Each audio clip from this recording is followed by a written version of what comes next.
നമസ്കാരം, പൗർണമി ന്യൂസിലേക്ക് സ്വാഗതം. ആദ്യം പ്രധാന വാർത്തകൾ. പരിശുദ്ധാത്മ സഹായം സുവിശേഷ പ്രഘോഷണത്തിന് അനിവാര്യം പാപ്പ. പ്രത്യാശ നമ്മുടെ ജീവിതത്തെ ആനന്ദഭരിതമാക്കുന്നു പാപ്പ.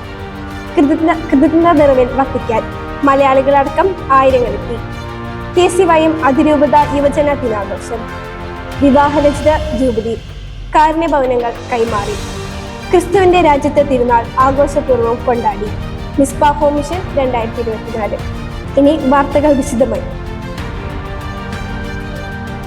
പരിശുദ്ധാത്മ സഹായം സുവിശേഷ പ്രഘോഷണത്തിന് അനിവാര്യം പാപ്പ. ഫ്രാൻസിസ് പാപ്പയുടെ പ്രതിവാര പൊതു കൂടിക്കാഴ്ച പ്രഭാഷണം പരിശുദ്ധ രൂപിയും സുവിശേഷവത്കരണവും എന്നതായിരുന്നു. സഭയുടെ സുവിശേഷ പ്രഘോഷണ ദൗത്യത്തിൽ പരിശുദ്ധ രൂപിയുടെ പങ്കിനെ കുറിച്ച് പാപ്പ സംസാരിച്ചു. പ്രത്യാശ നമ്മുടെ ജീവിതത്തെ ആനന്ദഭരിതമാക്കുന്നു പാപ്പ. പ്രത്യാശയുടെ തീർത്ഥാടകർക്കായി എന്ന ശീർഷകത്തോടു കൂടി പാപ്പയുടെ സ്പാനിഷ് ഭാഷയിലുള്ള പ്രാർത്ഥന നിയോഗ വീഡിയോ ചൊവ്വാഴ്ച പുറത്തിറങ്ങി. കൃതജ്ഞത നിറവിൽ വത്തിക്കാൻ മലയാളികളടക്കം ആയിരങ്ങളെത്തി. ചങ്ങനാശ്ശേരി അതിരൂപത അംഗം arch bishop Mar George Koovakad ഉൾപ്പെടെ 21 കർദിനാൾമാരുടെ സ്ഥാനാരോഹണം വത്തിക്കാനിൽ നടന്നു.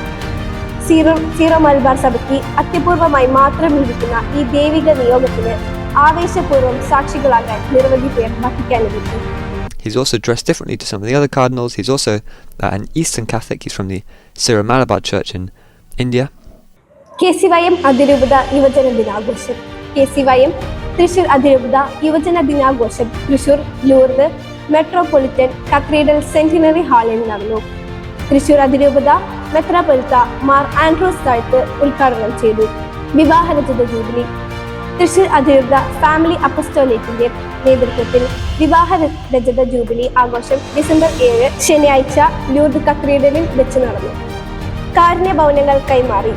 തൈക്കാട്ശ്ശേരി സെന്റ് പോൾസ് ദേവാലയം വികാരി ഫാദർ സ്റ്റാസൻ കള്ളിക്കാടിന്റെ നേതൃത്വത്തിൽ ഇടവകക്കാരുടെ സഹകരണത്തോടെ നിർമ്മിച്ച 2 കാരുണ്യഭവനങ്ങൾ മന്ത്രി K. രാജൻ കൈമാറി. മാർട്ടോണി നീലങ്കാവിൽ പിതാവ് വീടുകൾ ആശീർവദിച്ചു. ക്രിസ്തുവിന്റെ രാജ്യത്തെ തിരുനാൾ ആഘോഷപൂർവ്വം കൊണ്ടാടി. ക്രിസ്തുരാജിന്റെ തിരുനാളിനോടനുബന്ധിച്ച് ഡിസംബർ 1 ഞായറാഴ്ച കുർബാനയ്ക്ക് ശേഷം മതബോധന വിദ്യാർത്ഥികൾ പ്ലക്കാർഡുകൾ കയ്യിലേന്തിക്കൊണ്ട് റാലിയിൽ പങ്കെടുത്തു.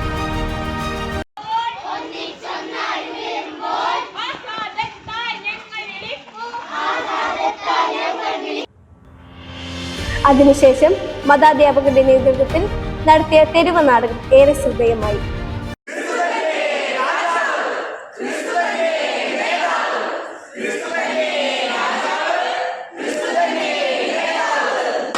Misbah home mission 2024. തൈക്കാട്ശ്ശേരി saint Paul's ദേവാലയത്തിന്റെ സുവർണ ജൂബിലി ആഘോഷത്തോടനുബന്ധിച്ച് ഡിസംബർ 1 മുതൽ ഇടവകയുടെ നവീകരണത്തിനായി ബഹുമാനപ്പെട്ട വൈദികരുടെയും സിസ്റ്റേഴ്സിന്റെയും ആത്മീയ നേതൃത്വത്തിൽ മിസ്ബാ ഹോം മിഷൻ യൂണിറ്റ് അടിസ്ഥാനത്തിൽ നടന്നുകൊണ്ടിരിക്കുന്നു. ഇതോടെ വാർത്തകൾ അവസാനിച്ചു. വാർത്തകൾ വായിച്ചത് 7ാം ക്ലാസ്സിൽ നിന്നും ആൻഡി.